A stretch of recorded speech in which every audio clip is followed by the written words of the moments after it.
This is not the video that we had planned to make this week, but life had other plans, to say the least. Since mid-December last year, we have had a serious water damage problem in our house. I talked about that a little bit in other videos, but this past week, things got much worse and even more real than they were before. Some new developments forced me to shut down and move my office out of the office bedroom that I was using and up here to the bedroom where we actually sleep.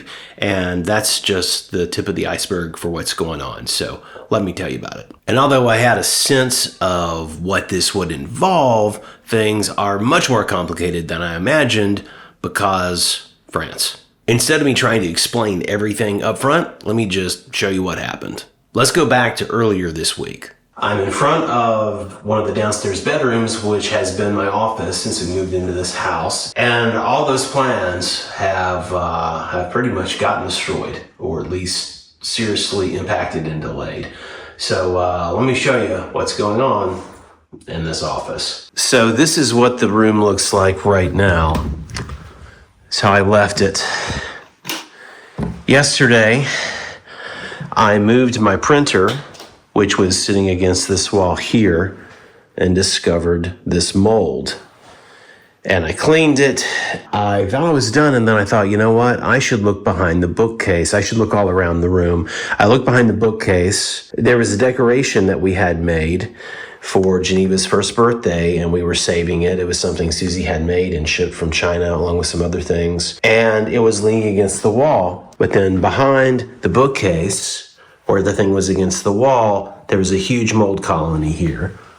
That's how it looks after me cleaning it. There's water damage all along the walls from the flood in the front room, which is totally unusable. And this room will have to be done as well. So my task today is that I need to move my office.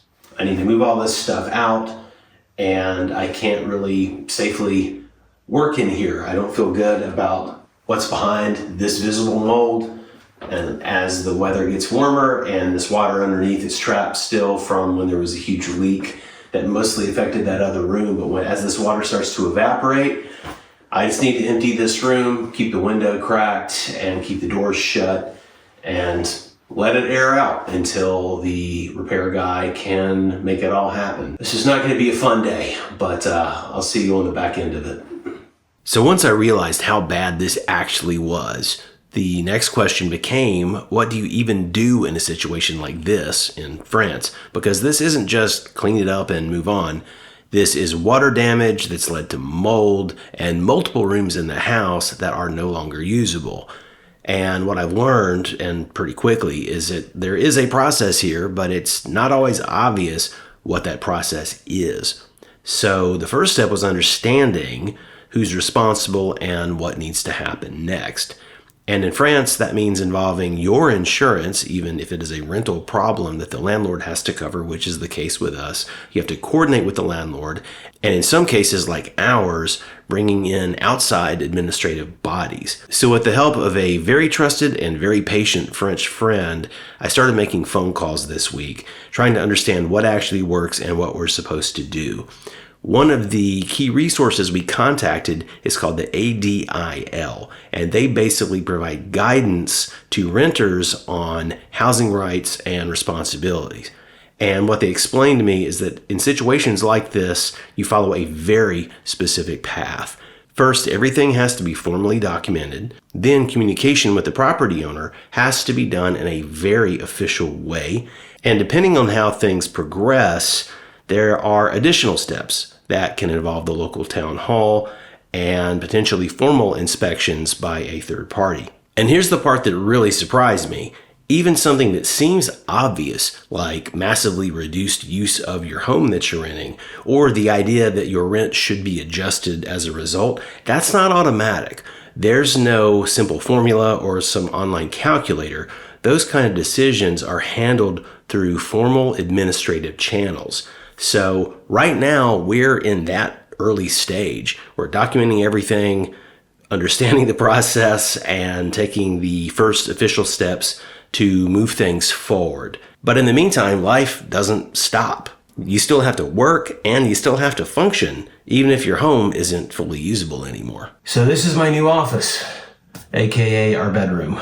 For the foreseeable future, this is where the desktop videos will be. It's incredibly frustrating, to say the least. I'm too tired to be too angry. I don't have it left in me right now. But meanwhile, welcome to the new office. So that's where things stand as of right now when I'm recording this. The office is moved. A big part of the house is effectively unusable and unsafe. And we're in the middle of learning firsthand exactly how this process works here in France. There is a system for dealing with this, but again, it's not straightforward and it's certainly not obvious. So right now it's about documenting everything, making sure that we take the right steps in the right order, and moving forward one piece at a time. I'll share more as things develop, at least as much as I can, and tell you what works and what doesn't in our case. But in the meantime, this is the new setup, complete with clothes I need to fold on the bed. So it's our new reality. So we'll deal with it.